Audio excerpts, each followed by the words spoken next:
It's perhaps difficult to imagine now, but for hundreds of years London was a maritime city, with ships coming and going every day. By the end of the 19th century, the east side of London, from the Tower of London right out to Essex, was dominated by huge docks, and both sides of the Thames were lined with wharves at which ships could load and unload. Then there was a sudden change that took place from the 1970s. Shipping companies began to transport goods in containers loaded onto much larger ships brought to the dockside on trucks. London's docks and wharves couldn't adapt to this change. Ships instead went to those ports such as Felixstowe and Southampton, which could handle the larger vessels and were more easily accessible by road transport. By the beginning of the 1980s, London's vast network of docks and wharves had become a deserted wasteland.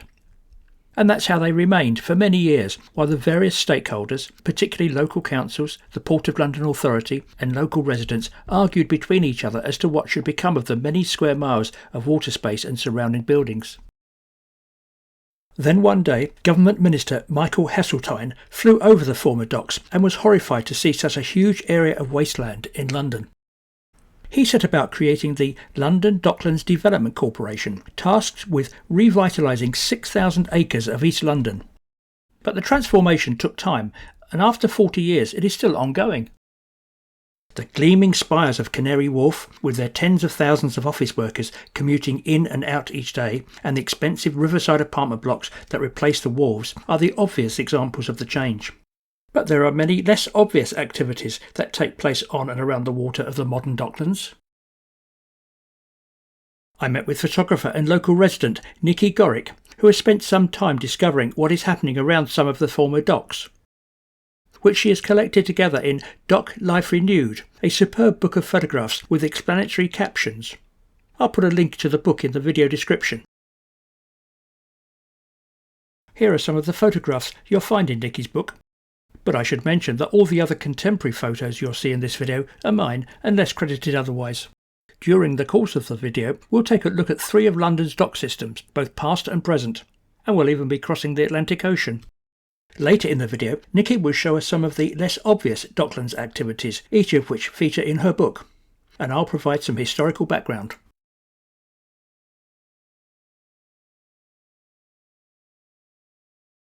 We start at the West India Docks, which these days are more generally known as Canary Wharf, transformed from a dock system for commercial shipping into a modern financial district.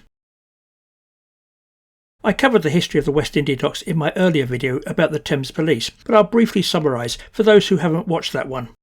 I'll also add a link to the Thames Police video at the end. From the mid-16th century, it was a requirement that ships unloaded most types of goods at a limited number of wharves in the City of London for payment of customs duties. But by the latter part of the 18th century, so many ships were arriving that there was congestion as they waited to discharge. While the ships anchored in the open river, they became prey to river pirates, and there was a large amount of theft, particularly from ships arriving back from the West Indies with valuable cargoes of sugar and rum. The sugar merchants therefore created the West India Docks on the Isle of Dogs, where their ships could be securely unloaded and customs duties calculated. The docks opened in 1802. To compensate the West India merchants for their huge investment in creating the docks, the government granted them a 21-year monopoly on the import of sugar and rum from the West Indies. At about the same time as the West India Docks were being created, immediately to their south, the City of London constructed a ship canal. The purpose was to create a shortcut to save ships having to make the long voyage around the great loop of the river that forms the Isle of Dogs. The canal proved to be a bit of a white elephant, and the City Corporation soon sold it to the West India Dock Company, who later in the 19th century turned it into the third basin of the docks, known as the South West India Dock. We'll return to this part of the West India Dock shortly. Over time, as well as sugar and rum, the West India Docks specialised in other types of cargo, such as coffee, hardwoods and grain, and fruit, as you can see being unloaded in these photos. And if we go back to the 1960s, this is what Canary Wharf looked like, a place where fruit from the Canary Islands was unloaded. By the 1970s, as methods of shipping changed and ships became too large to reach up the Thames to the West India Docks, they became redundant and in 1980 were finally abandoned. It was the American subsidiary of a Swiss bank that had the idea of turning the West India Docks into a business district. Over time, many new office buildings have been created to form the Canary Wharf district of London, and the tall buildings are surrounded by some of the water space of the former West India Docks. Boats still come in and out of the South West India Dock, and Niki Gorick will tell us a little bit more about that. Today's visitors to the Isle of Dogs come in all shapes and sizes. The West India Docks are both long and wide, and its waters are particularly deep, so they often attract larger vessels such as military and tall ships, such as these two Spanish and Colombian naval training vessels. There are also several heritage boats permanently moored here. These include the floating headquarters for the Docklands Scout project. The comings and goings are overseen by the Canal and River Trust dockside team.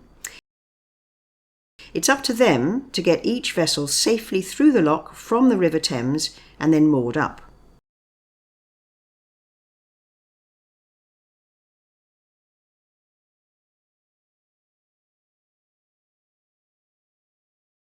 One ship that is now permanently moored here is a 305-ton bulk cargo carrier that was built in the early 20th century but has now been transformed into a performing arts centre.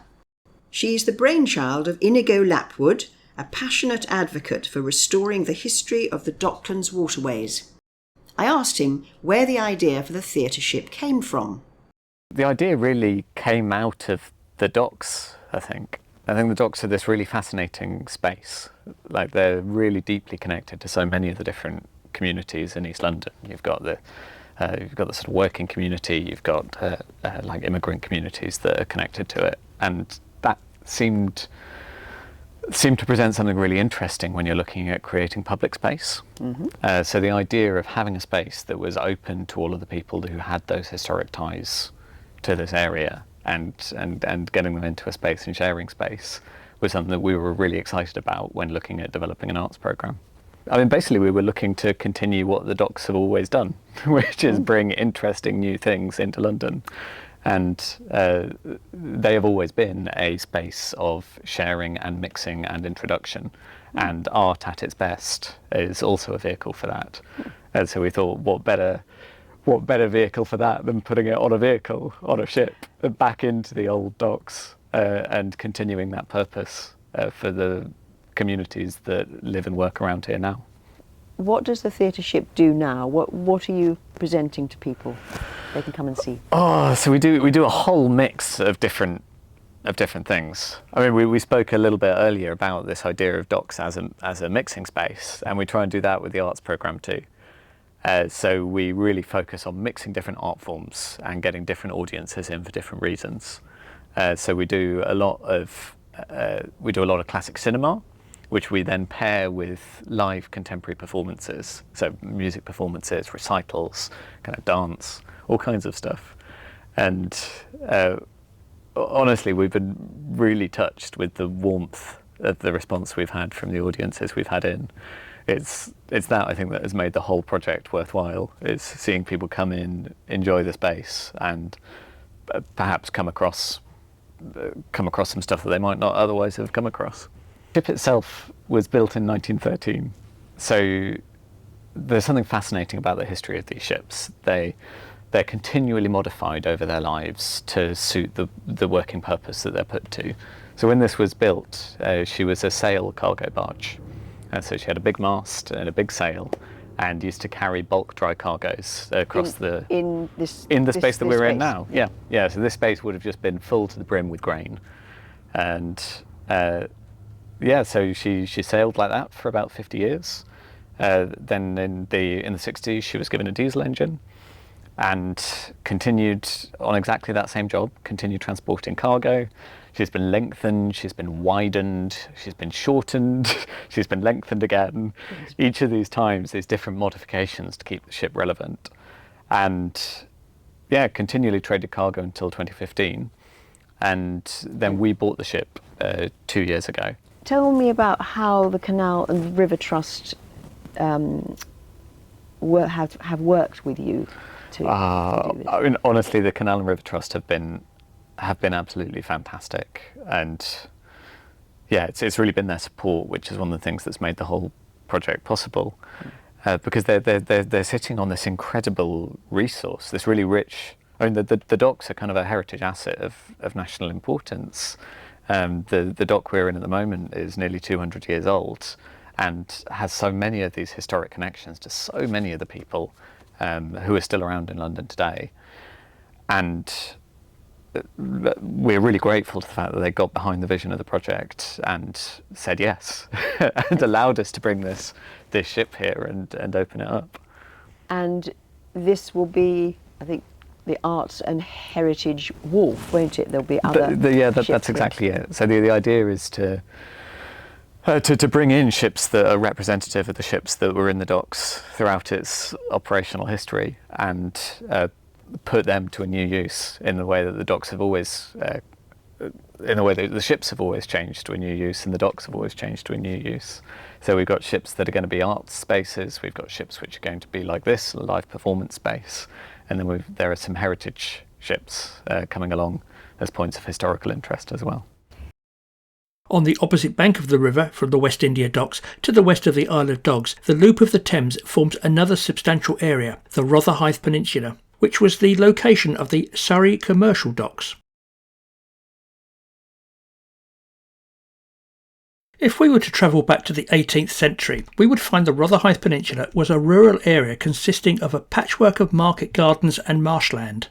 Around the water's edge were various timber yards and dry docks and slipways for boats and shipbuilding. At the southern end of the peninsula, we can see a large dock, marked on this map as the Upper Wet Dock, to distinguish it from another wet dock a little downriver at Deptford. The land on which the dock was situated was owned by two wealthy and influential families, the Howlands and the Russells, who were joined in marriage through Elizabeth Howland and Wriothesley Russell, the future Duke of Bedford. To increase the value of their property at Rotherhithe, the Howlands and the Russells obtained an Act of Parliament for the creation of the dock, which opened in about 1700 and covered just over 12 acres. Goods still had to be landed further upriver in the City of London for the collection of customs duties until the creation of the West India Docks, so the intention of the Howland Dock was never for the landing of goods. It was simply to provide a safe haven for up to 120 ships to safely moor off the busy tidal river and for refits to be carried out. The trees you can see around the dock were to provide protection from high winds. Ships entered the dock through a lock on a high tide, and in the foreground of this image you can see a ship entering through the lock. The tide on the river ebbed and flowed, but the lock ensured that the water inside the dock stayed at a constant level, hence the term wet dock. In the past, before the introduction of plastics, the thin, flexible whalebone, known as baleen, was used to manufacture products such as umbrellas, furniture and women's corsets. And whale blubber was rendered to produce soap, oil for lamps and lubricants. Whaling was therefore a major industry, and London was one of Britain's whaling ports. One of the main whaling fleets during the 18th century was that of London's South Sea Company. In 1724, the Howland and Russell family leased their dock at Rotherhithe to the company, where they moored their ships and set up facilities to process the whale carcasses brought back to London. Unlike other types of imports, no duty was payable on whale products, so there was no obligation to land them in the City of London further upriver. The remains of up to 50 whales could be brought back to Rotherhithe by each ship. Despite making over 170 whaling expeditions, the South Sea Company's whaling business proved to be a loss-making venture, which they eventually abandoned, and instead continued to concentrate on their main activities of transatlantic slave trading and lending money to the government. Nevertheless, the dock continued to be used by London's whaling ships throughout the 18th century. At some point it was named the Greenland Dock in recognition of the area between Greenland and Norway where most of the hunting took place, and that's the name it continues to be known by today. Over 1,000 tons of blubber were processed at the dock annually. But in the 19th century, London's whaling industry went into decline and Greenland Dock fell into disrepair. There are two pubs at Greenland Dock that still recall the heyday of its whaling past, the Moby Dick and the Ship and Whale.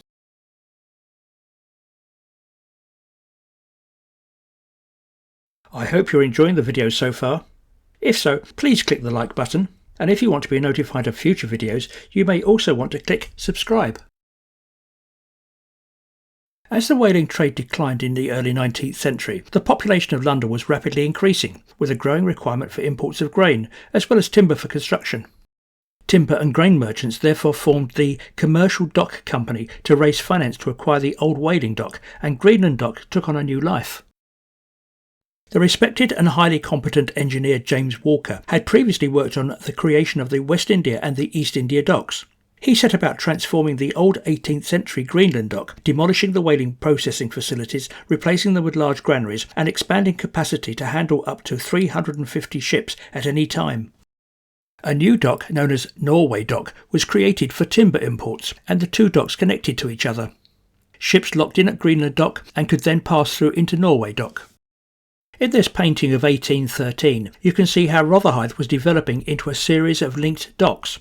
But we also see on the right of the picture a timber pond, and these ponds were to become a distinguishing feature at Rotherhithe for the next 150 years. They were used to float imported timber, a kind of wet storage, until the wood was ready to be sold. You can still find Norway Dock, but these days it has been transformed into a rather pleasant residential complex with houses surrounded by water. Meanwhile, two other companies were opening docks on the Rotherhithe Peninsula. The Surrey Grand Canal was being created from Rotherhithe through what is now South London, seen here with the London to Greenwich Railway passing over it. At the point where the canal met the Thames, it was widened out to form a dock where the transfer of goods between ship and canal barge could take place. The canal has long gone, and some of it around Peckham has been reused as a linear park. The dock at Rotherhithe has become the water space known as Surrey Water. Yet another company created a new dock in parallel to Greenland Dock for imports of timber from the Baltic area. It was originally called the East Country Dock, the East Country referring to the Baltic area rather than East Anglia. Over time, the Commercial Dock Company, the Grand Surrey Canal Company and the East Country Dock merged to become the Surrey Commercial Docks Company, and new docks were created as well as additional ponds for floating imported timber. The East Country Dock was enlarged and renamed South Dock. Greenland Dock was greatly lengthened, which resulted in the Grand Surrey Canal passing through the middle of it. Although the canal has mostly been filled in, the point where it passed through Greenland Dock has been repurposed as the slipway of a water sports centre. By the last decades of the 19th century, the Rotherhithe Peninsula had become a network of docks and timber ponds, all linked to each other, with swing bridges to accommodate the various roads. It remained like that throughout most of the 20th century, as you can see in the aerial photograph from the early 1960s. Canada Dock had opened in 1876 and Quebec Dock in 1926, reflecting the volume of timber and grain arriving from that part of the world. Ships arriving into Canada Dock and Quebec Dock would have passed through this lock from the Thames. What are particularly interesting in this photo are the canal narrowboats on the right, which would no doubt be used to transport goods from the docks and across South London along the Surrey Grand Canal. Here's Quebec Dock shortly after it opened, lined with sheds for storing timber.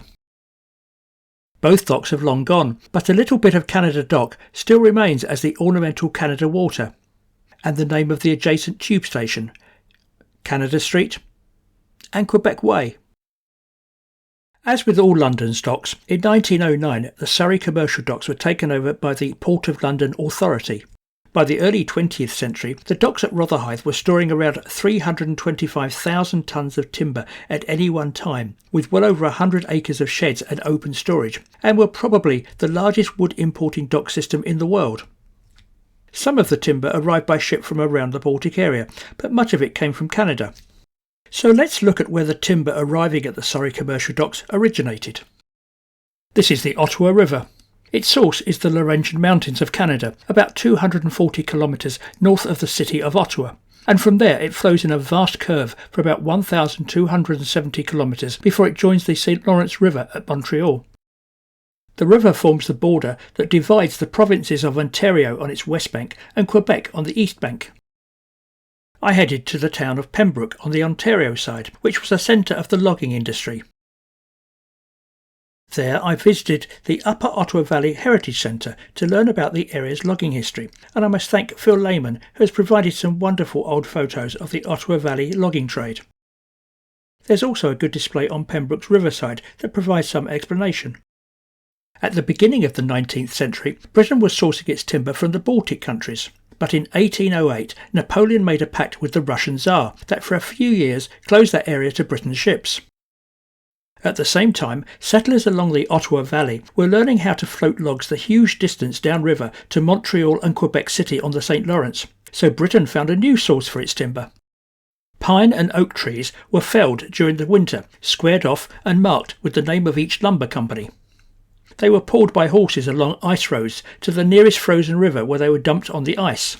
When the rivers thawed, the resulting rush of water floated the logs down the tributaries to the Ottawa River. There they were lashed together into great floating islands known as booms of mixed hardwood and pine. The buoyant pine was able to keep afloat the less buoyant hardwood. The booms then travelled down the Ottawa River, steered by men who set up huts in which they could live for months as they floated downstream to Ottawa, Montreal and Quebec City. It was from Montreal and Quebec City on the St. Lawrence River that the timber was loaded onto ships bound for London, arriving on the Thames between July and January each year. The ships remained in dock until March, when they set off again to load with the next season's cargo. In the second half of the 19th century, over 80% of all timber arriving in London, whether from Canada or the Baltic, came into the Surrey commercial docks at Rotherhithe. In this photo, you can quite clearly see the timber in the storage ponds where it floated until required. Dockers handling timber were divided into two classes. Labourers who unloaded timber from the holds and over the sides of ships were known as lumpers. Timber came in all lengths and sizes. Sorting and correctly stacking it was highly skilled, which required long lengths to be carried up and across narrow planks on a man's shoulder. The men who carried out that work were called deal porters. It was extremely arduous, and a deal porter rarely worked beyond the age of 40. I've talked about the timber trade, but grain was another major cargo arriving at the Surrey commercial docks.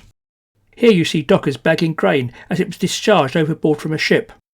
Men doing this kind of work wrapped sacking around their feet to prevent sharp pieces of grain getting into their boots, and that's where the expression tow rag comes from, which became more commonly used as a derogatory phrase to describe a worthless person.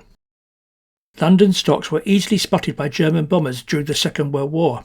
The destruction of the vast store of timber at Surrey commercial docks was one of their first objectives, which they targeted with incendiary bombs strapped to drums of oil from the first day of the Blitz in September 1940.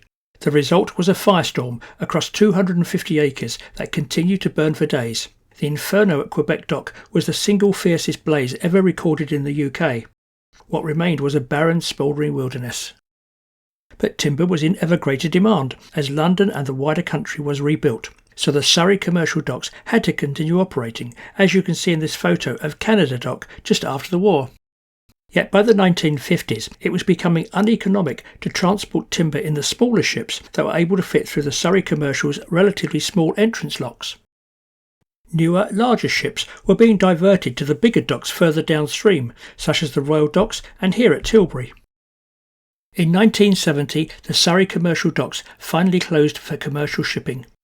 The PLA sold all the docks at Rotherhithe to the Greater London Council and Southwark Council, but they were indecisive as to its future. Eventually the government stepped in with the formation of the London Docklands Development Corporation, and the entire area on both sides of the Thames went through a great transformation.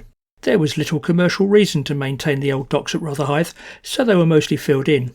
But some remained and were put to new uses, as Niki will explain. Where commerce and trade once dominated, recreation is now the norm, and it's centred on the Surrey Docks Water Sports Centre. Here on the waters of Greenan Dock, sailing is taught to many different groups, including local school children. The imported Asian sport of dragon boat racing has also become hugely popular. Where ships once moored up to unload their cargoes, teams from all over the UK now compete in regular competitions. Over in the connecting South Dock, there is the only remaining working boatyard in central London. This is a hive of activity, as it not only services the 200 boats moored as liverboards in both South and Greenan Docks, but also surveys and repairs many visiting vessels. Simon and Rebecca Shillito have lived on boats in South Dock with their children for many years. Simon works as an architect and Rebecca as a design and technology teacher, But they also run their own design company called Studio Shillito from the boatyard, and they fulfill commissions using a computer-controlled CNC cutting machine.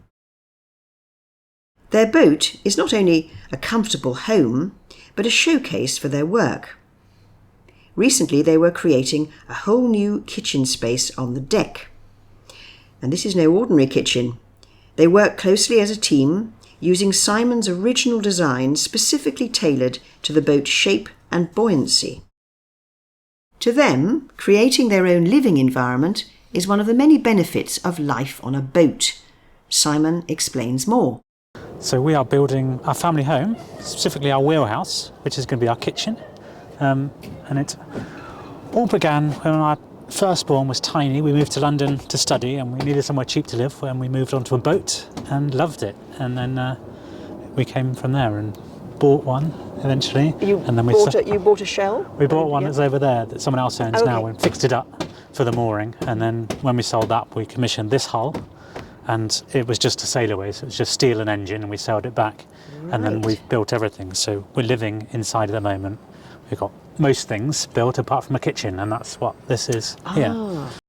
South Dock Marina Boatyard is an ideal place for Simon and Rebecca to run their design studio, as other boat owners often commission their services, and there is a community of other marine businesses. One of the converted shipping containers houses their CNC machine, and there is space for them to work on different projects using traditional woodworking tools as well. For their new kitchen, Rebecca has come over to prepare more sections for the roof structure. Rebecca, what are you up to here? I have made templates for the roof panels for the wheelhouse out of this just scrap birch.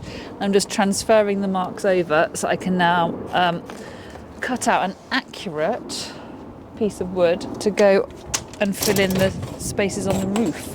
See. So we're just using some sterling board, and then it's going to get covered in some breather membrane and some roofing felt, and then Simon will be covering it in zinc. With zinc, of course. With zinc, yep. And we've chosen zinc because once it's there, it's kind of there really. It's really easy to work, so we've been able just to do it with tools that we have already in the workshop. And it doesn't need any treatment. So other things like fiberglass and things will need like kind of renewing or replacing regularly. The zinc will just sit, it will grey down nicely in the weather, and it's just there. Amazing.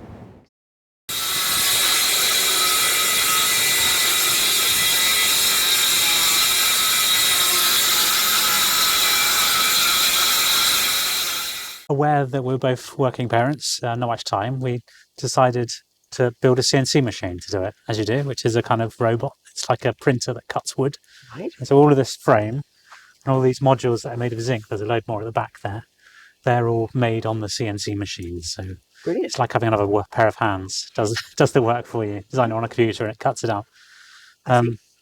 Yeah. And then now this is... So now we're trying to put it together. So we kind of run out of storage space. We're having to use scrap wood to kind of fill the gaps until we can make the rest of the modules. So probably about a third of the modules are made and they've come out of storage. We put it all together to clear the storage to make some more. So quite high tech in places, and then scrap wood elsewhere. Excellent, excellent. And so you're creating a whole new area for the boat on the deck, really? Yes, yeah, it's an enclosed space. And we wanted... There's a thing about kind of boats, they're generally quite lightweight and cold in the winter. We wanted a nice warm family home. So the engineering has been quite difficult to build something light enough to go on a boat, but also be warm and that we can build ourselves. And wood, I mean, predominantly wood. Yeah, well, it's a nice, easy machine material to work with. So now we move on to the third and final dock in this video. Way back in the 12th century, Queen Matilda, wife of King Stephen, founded the Hospital of St. Catherine with its own church to serve poor and infirm people. It was located immediately to the east of the Tower of London. Each English queen or queen consort from the mid-13th century until Queen Camilla today has been the patron of the foundation of St. Catherine, with the notable exception of Anne Boleyn. Gradually, over many centuries, the foundation became surrounded by a community, By the early 19th century, the precinct of St Katharine outside of the City of London was a ramshackle suburb of houses, workshops, warehouses and taverns with a population of over 11,000 people. Remember that I said earlier that the West India Docks had been granted a 21-year monopoly? In the 1820s, that monopoly was due to expire, as were those granted to the London Docks and East India Docks. A group of ship owners and bankers therefore saw a business opportunity of creating a new dock system.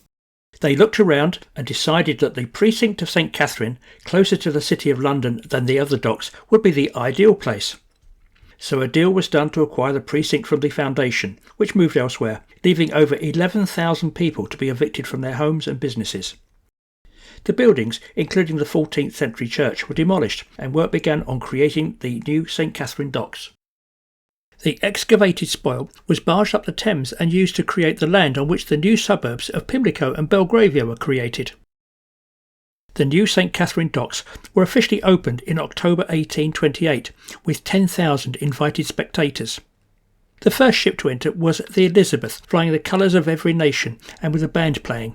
The Elizabeth was followed by a Russian ship carrying veterans from Greenwich Hospital who had served under Nelson at the Battle of Trafalgar. St Katharine's 23.5 acres were tightly squeezed beside the Tower of London on one side and separated from the older and much larger London Docks to the east by just the width of a narrow lane. This photo shows Nightingale Lane, which ran between the St Katharine's and the London Docks. On one side of the narrow street is the high prison-like wall of the London Docks, with St Katharine's on the other side. St Katharine's was created with two basins, the east and west docks, linked by an entrance basin. To maximise space, there were no quays, unlike the other docks.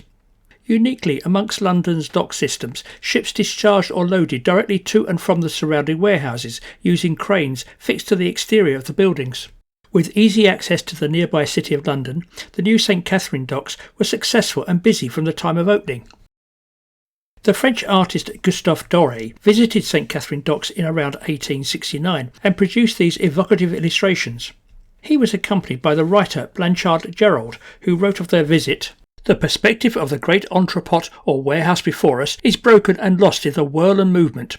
Bales, baskets, sacks, hogsheads and wagons stretch as far as the eye can reach. The solid carters and porters, the dapper clerks carrying pen and book, the customs men moving slowly, the slouching sailors in gaudy holiday clothes, Negroes, Lascars, Portuguese Frenchmen, grimy firemen, unhungry-looking day labourers landing the rich and sweet stores of the south or the breadstuffs of the generous west." Over time, ships became larger to the point where the bigger ocean-going vessels could no longer fit through the entrance lock. By the 20th century, St Katharine's was restricted to just smaller coastal vessels and lighters bringing goods up from the larger docks downriver. Nevertheless, the large amount of solid, secure warehousing at St Katharine's was ideal for storage of valuable imported goods such as ivory, china, ostrich feathers, tortoiseshell, live turtles, oriental carpets, French perfume and rubber. Here they are sorting ivory, which is still a feature of the dock gates. And here you see men sorting tortoiseshell at St Katharine's. As with the other dock systems and wharves, St Katharine's was badly damaged during the Second World War. Some of its warehouses were beyond repair, demolished and the spaces left empty. By the 1960s, ships were no longer visiting St Katharine Docks and they were running at a loss. In 1969, they were shut down by the Port of London Authority. The PLA quickly sold off St Katharine's to the Greater London Council for a mere £1.5 million, less than it cost to build in the 1820s. They in turn leased the estate to Taylor Woodrow for redevelopment. Luckily, the company was joined by architect Peter Drew, a man who began to see the possibilities that St Katharine's offered as a haven for boats.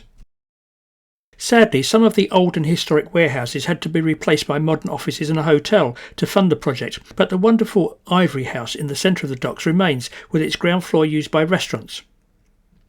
Niki can tell us more. St Katharine Docks' central location makes it a very popular destination for the luxury end of the boat-owning fraternity. Super yachts are frequent visitors. The marina is currently run by a private company called Island Global Yachting Marinas, and it's certainly a prestigious part of their worldwide network of moorings.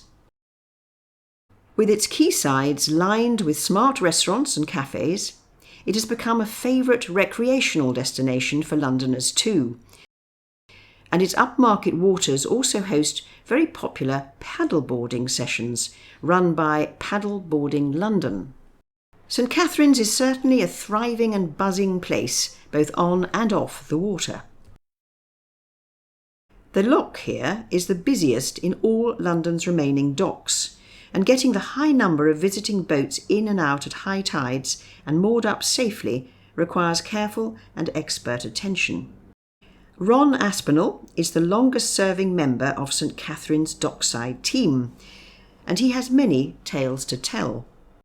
So how many boats can you fit in St Katharine's? We can take roughly 200, but in the summer when we have yacht clubs in, not so much powerboat clubs but yacht clubs, they raft because it's part of yachting is to raft up with your friends So as that's a club. when you go next Yes. to you. Yeah. And it's all part of the sailing scene. You also have festivals here. You have the Classic Boat We Festival. have Classic Boat Festival, and we also have other sort of events in the marina. We had the Dunkirk little ships a few weeks ago. Obviously they're all power boats, but classic power boats. And we get multitude of events. We get tall ships arriving, and we get big massive super yachts. So we have to cater for everybody, which it should be. So have you had people falling in? We try not to encourage that, but we have, yes. Guy was mooring up on the north side of the centre, and we had him on camera. It was a really nice power boat, and he just walked off the side of the boat. And I don't know if you've ever seen it in a cartoon, when they just walk into and they just sort of hover. And that's what he did. He just sort of went, he was like suspended in the air for like a millisecond. And you thought, did I see that?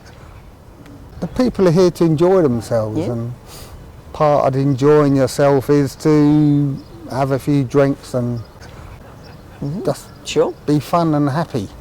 How long have you worked here, and how did you come to work I started on June the 7th in 1989, and I saw an advertisement in Yachts and Yachting, which happened to be the magazine of the day for dinghy sailors. And I thought, well, that'd be a good idea for the summer, and I've been here ever since. Fantastic. And I started on the Monday, and on the following Saturday I was locking with a guy who's never been here before. Gosh. And it was really busy and a big tide, so it's a pretty steep learning curve. It is certainly an amazing transformation if you think that 40 years ago London's Docklands, once the busiest port in the world, had become 6,000 acres of forgotten wasteland, and now these once derelict docks are again filled with boats of all shapes and sizes, forming homes and businesses for an extraordinary range of people.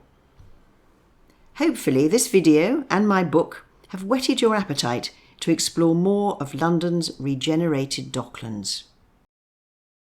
Thanks, Nikki. And not forgetting my book that tells the whole history of the docks and wharves of the Port of London. You can find more in this series of London history videos on the History of London YouTube channel. And get daily updates from the History of London on Facebook, Instagram and Twitter. And check out over 100 London history articles on the website. Thanks for watching. Don't forget to like and subscribe, and perhaps also leave a comment. And I'll see you in the next video. Bye for now.